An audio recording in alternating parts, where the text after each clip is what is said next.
Welcome back, everybody, to A&M Reviews. It's Muhammad and Adrian, and today we're here to review the film Red Notice on Netflix.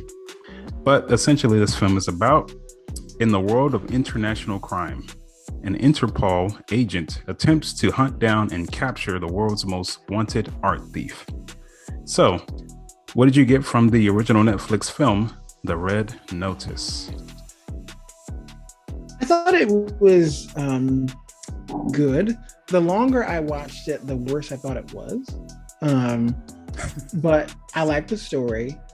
I think the twists and turns, they weren't predictable, but there were just too many twists for it to be a story that's believable anymore. And to a point, it's a comedy, so maybe they're making fun of this almost like spy thief genre a little bit. But yeah, I liked it less the longer I watched it. I enjoyed it for the most part, I think, but this film is really forgettable. It does have three main actors who are very likable. I mean, you've seen them in a lot of films, but they also have played whatever character they're playing in this film before. It's almost literally the same characters. There's a lot of twists and turns, ups and downs, but way too many jokes that undercut the most serious parts. And you think so? Yes, it's way too much, especially with Ryan Reynolds. I mean, come on, man. I don't know if it's really his fault. Yeah, he just kept going every single time. Like, can we just stop it? Most of these are not funny. It was like a comedy special that was being voiced over with the amount of jokes he was just telling. It was ridiculous. It's like he was playing Deadpool again, which he's done a lot of times since then. Almost cornier though here. Yeah. Too many jokes. They weren't all bad. It was just like, okay, this is enough. Well, why are you talking about some movie when there's a serious moment here? You're about to die. But yeah, it was whatever. Dwayne Johnson, he does what he normally does. He's really charismatic and almost the same character from the Jungle Cruise. Yeah, that's what it seems like. Pretty much.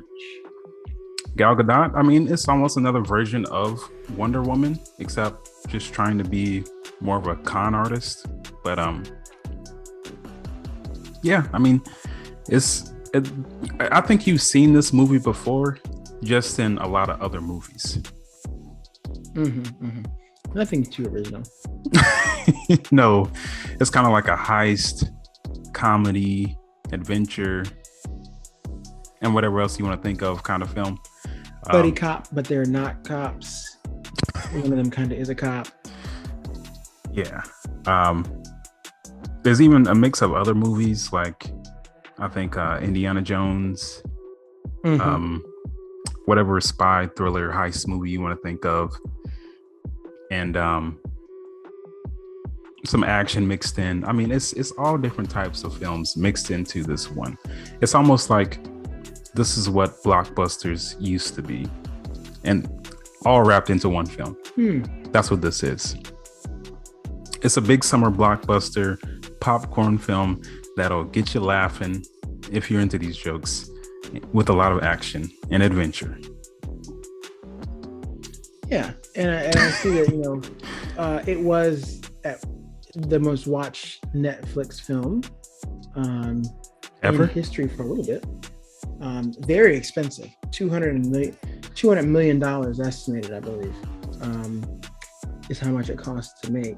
When you have those three headlining actors, I mean, it's understandable. But yeah, as of December 1st, Red Notice was the most watched Netflix film of all time. Wow. Well, I guess it was worth it. $200 million, right? Yeah. I mean, I'm sure it appealed to a lot of groups. I mean, all three of these main characters have very strong fan bases, so it makes sense. Yeah, it brought in 328.8 million views, viewing hours which topped the previous record held by Bird Box, Sandra Bullock. 2018. Does it feel like it was 2018? Bird Box? 2018. We can record these videos for a minute then. Because we did that one. Yeah. With 282 million viewing hours. That many more people watch. I feel like Bird Box, people talk about Bird Box though. Yeah. You went to school, you went, at work, people were talking about, have you seen Bird Box yet? I've heard Bird Box Challenge. The Bird Box Challenge. I've heard literally no one talk about this movie. Me neither. Right. So either we're all antisocial now, or it's just clickable. I guess because of the characters in it. Thanks for watching. And if you would like to be featured on our podcast, make sure to click the link in the description.